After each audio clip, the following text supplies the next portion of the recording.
नमस्कार, स्वागत है आपका बिहार समाचार में। कोरोना में सरकार पूरी तरह से फेल हो गई है। बीजेपी सरकार की नाकामी का सबूत देखकर आप भी हैरान रह जाओगे। कोरोना ने किस प्रकार से तबाही मचा दी है, किस तरह से सरकार फेल हो गई है और आंकड़ों को छुपा करके लोगों की जिंदगी के साथ खेल रही है। ये सब जानकर आपकी भी रूह ना कांप जाए तो कहना। तो आज की बड़ी खबरों पर बात करने से पहले आपसे अनुरोध है, कृपया वीडियो को एक प्यारा सा लाइक अवश्य कर दीजिएगा। आपका लाइक करना ही हमारी मेहनत का फल होता है। तो देखिए, लालू यादव ने दावा किया है कि 2000 से अधिक शव गंगा में बहाए गए हैं। आप देख सकते हैं कि गंगा में किस प्रकार से शव बहाए जा रहे हैं, किनारे में किस प्रकार से शव पड़े हुए हैं। शमशान घाट की बात करें तो चारों तरफ लाश ही लाश नजर आ रहे हैं। शमशान घाट भी अब कब्रिस्तान में तब्दील होते हुए नजर आ रहे हैं। और साथ ही देखिए, गंगा में किस प्रकार से लाशें बहती हुई आ रही है। कुत्ते कौवे नोच रहे हैं लाशों को। आप देख सकते हैं कि किस प्रकार से चील नोच रहे हैं लाशों को। तो वहीं यूपी सरकार ने बड़ा ऐलान कर दिया है कि बिहार की शव काशी बनारस में नहीं जलेगा। एक तरफ जहां बिहार सरकार ये कर रही है कि गंगा में जो शव बहते हुए आ रहे हैं वो उत्तर प्रदेश से आ रहे हैं, तो वहीं यूपी की सरकार कर रही है कि बिहार का शव काशी बनारस में नहीं जलेगा। तो आखिर हो क्या रहा है बीजेपी की सरकार में? दोनों ही राज्यों में बीजेपी की सरकार है, तो क्या अब गंगा में शव को फेंक दिया जाएगा? देखिए, सरकारी रिपोर्ट के अनुसार पहले बक्सर के चौसा में 70 लाशें मिली थी, गंगा में बहते हुए मिली थी। तो उसके अगले ही दिन बक्सर में ही 10 लाशें और गंगा में बहती हुई मिली। तो अब तो पटना में भी गंगा नदी में शव बह रहे हैं। देखिए, बक्सर के बाद राजधानी के गुलाबी घाट पर मिले हैं 2 बहते हुए शव। लगातार गंगा में शव बहते हुए मिल रहे हैं। और अब देखिए, आरा में भी 3 लाशें मिली है प्रशासन में। उसके बाद हड़कंप मच गया। तो लगातार बिहार शव बहकर आ रहे हैं, गंगा नदी में अब शव बह रहे हैं। तो वहीं लालू प्रसाद यादव ने यूपी और बिहार के बेटों से अपील की है और कहा है कि अपनी जीवन दायिनी गंगा मां को बचाओ। लालू यादव बोले हैं कि गंगा मैया की गोद में लाशों का अंबार लगना बेहद ही चिंताजनक, दर्दनाक और शर्मनाक है। आखिर किसकी लापरवाही से ये सब हो रहा है? यूपी और बिहार के बेटों, अपनी जीवन दायिनी गंगा मां को बचाओ। लालू यादव का कहना है कि 2000 से अधिक शव गंगा में। इतनी गरीबी है कि मृतकों के परिजनों के पास जलाने के लिए लकड़ी और कफन खरीदने के लिए पैसे नहीं हैं। इसलिए शवों को गंगा जी में बहा दे रहे हैं या दफन कर दे रहे हैं। लालू यादव ने मोदी सरकार से पूछा है कि जीते जी दवा, ऑक्सीजन, बेड और इलाज नहीं दिया, मरने के बाद लकड़ी और 2 गज कफन और जमीन भी नसीब नहीं हुआ, दुर्गति के लिए शवों को गंगा में फेंक दिया। कुत्ते लाशों को नोच रहे हैं, हिंदुओं को दफनाया जा रहा है। आखिर कहां ले जा रहे हैं देश और इंसानियत को? देखिए, दरअसल बक्सर के गंगा के घाटों पर 71 शव मिले, तो उसको गड्ढा खोद के प्रशासन ने दफना दिया। आप देख सकते हैं कि जेसीबी से गड्ढा खोद के दफना दिया गया है। हिंदुओं के शव को भी दफना दिया गया।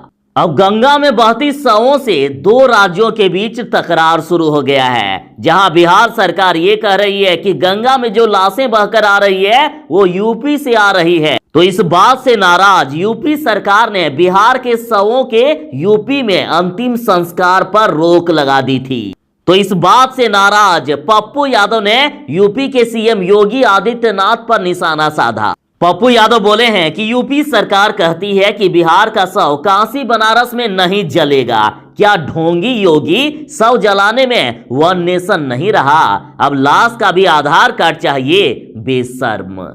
तो एक तरफ जहां सरकार ये कह रही है कि लॉकडाउन सफल हुआ है बिहार में कोरोना की रफ्तार कम हो रही है, तो इधर देखिए, लालू यादव की पार्टी आरजेडी ने नीतीश सरकार पर आरोप लगाया कि कोरोना का झूठा आंकड़ा दिखा रही है सरकार। राजद का कहना है कि सरकार आंकड़ों का खेल कर रही है, सच्चाई ठीक उसका उल्टा ही है। तो अब खबर में जरा और गहराई पर चलते हैं। तो देखिए, दैनिक भास्कर की खबर है, कहा जा रहा है कि गया में कफन बनाने वालों को पल भर भी फुर्सत नहीं है। 24 घंटे काम हो रहा है, रोज 50,000 कफन बना रहे हैं। फरवरी के मुकाबले 3 गुना ज्यादा कफन बना रहे हैं। कोरोना से मरने वालों की रफ्तार इतनी है, आंकड़ा इतनी है कि कफन की इतनी डिमांड बढ़ गई है कि दिन रात काम कर रहे हैं गया के बुनकर।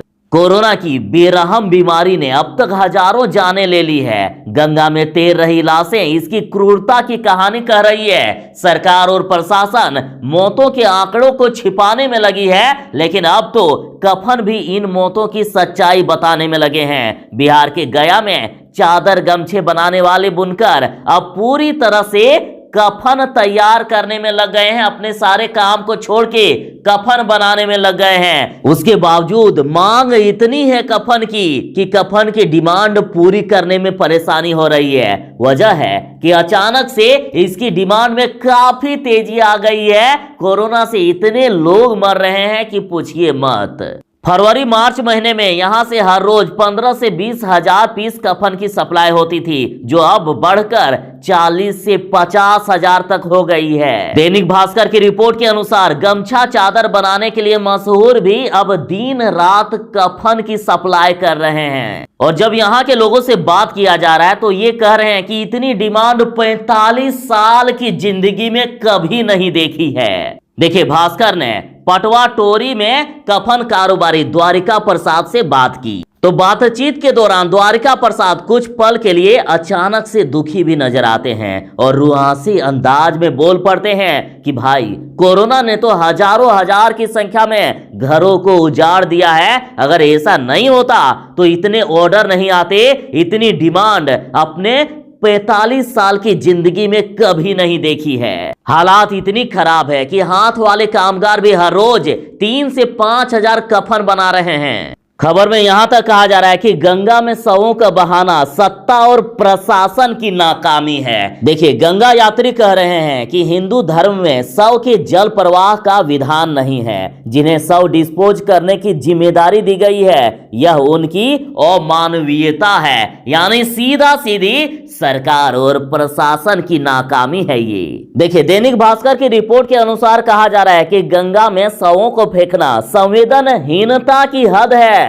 लोग इतने संवेदनहीन नहीं हो सकते हैं। इतना संवेदनहीन सत्ता और प्रशासन ही हो सकता है, सरकार ही हो सकता है। उक्त बातें कवि व लेखक तथा गंगा बचाओ अभियान के राष्ट्रीय संयोजक निलय उपाध्याय ने कही है। उन्होंने कहा है कि इतनी बड़ी मात्रा में एक साथ गंगा में शवों को मिलना बहुत बड़ा सवाल पैदा करता है। यह काम लोगों का नहीं हो सकता है। सभी लाशें यूपी से बहकर आई है या तो तय है। हो सकता है कि जिन्हें शवों को डिस्पोज करने की जिम्मेदारी दी गई है, वह बिना अंतिम संस्कार किए शवों को गंगा में फेंक दिया होगा, क्योंकि आज के पहले कभी भी इतनी संख्या में गंगा में बहते शव यहां नहीं मिले हैं। ऐसे में सवाल उठना लाजमी है, सरकार पर अंगुली उठना लाजमी है। देखिए, निलय के मुताबिक हिंदू धर्म में शव के जल प्रवाह का कोई विधान नहीं है। अस्थि का जल प्रवाह का विधान बताया जाता है कि शव को जलाने के बाद जो राख व बेसरा बचता है उसी का जल प्रवाह किया जाता है, न कि शव का। कहा गया कि जो लाशें गंगा में फेंकी गई है वह किसी का बेटा, किसी का पति, किसी की पत्नी, किसी का पिता हो सकता है। ऐसे में कोई अपना बेटा, पिता, पति, पत्नी की लाशों को बिना अंतिम संस्कार किए ऐसे नहीं फेंक सकता है, और इतनी संख्या में तो बिल्कुल ही नहीं। अंतिम संस्कार को मोक्ष से जोड़ा गया है। इस तरह से प्रेत योनि में भटकने के लिए कोई अपनों को नहीं छोड़ सकता है। हमारे यहाँ लोग किवाड़ और खूंटे उखाड़ कर शव का अंतिम संस्कार करते हैं। अंतिम समय में कोई भी अपनों का साथ धोखा नहीं कर सकता है, भले ही कर्ज लेना पड़े, पर लोग अंतिम संस्कार करने में कोताही नहीं बरतेंगे। ऐसी समाज में लोग भला शवों को बिना संस्कार किए कैसे गंगा में फेंक सकते हैं? यह सत्ता और प्रशासन की नाकामी का सबूत है। सरकार किस तरह से फेल होती ही जा रही है, कोरोना के सामने घुटने टेक रही है, या यूं कहिए कि सरकार किस तरह से बेरहम होते हुए जा रही है। ये लाशें, ये जो बहती हुई शव गंगा में मिल रहे हैं, इसका सबूत है। तो ये थी फिलहाल तक की खबर। बस थोड़ी ही देर में मिलते हैं अगली अपडेट के साथ। और हाँ, जो चैनल पर नए हैं आपसे अनुरोध है, कृपया चैनल को सब्सक्राइब करके आपकी भी सेवा करने का एक अवसर अवश्य ही प्रदान कीजिएगा। तो चलिए मिलते हैं बस थोड़ी ही देर में ऐसे ही नई अपडेट के साथ। तब तक के लिए दीजिए इजाजत। बाय। जय हिंद। भारत माता की जय। घर में रहें, सुरक्षित रहें।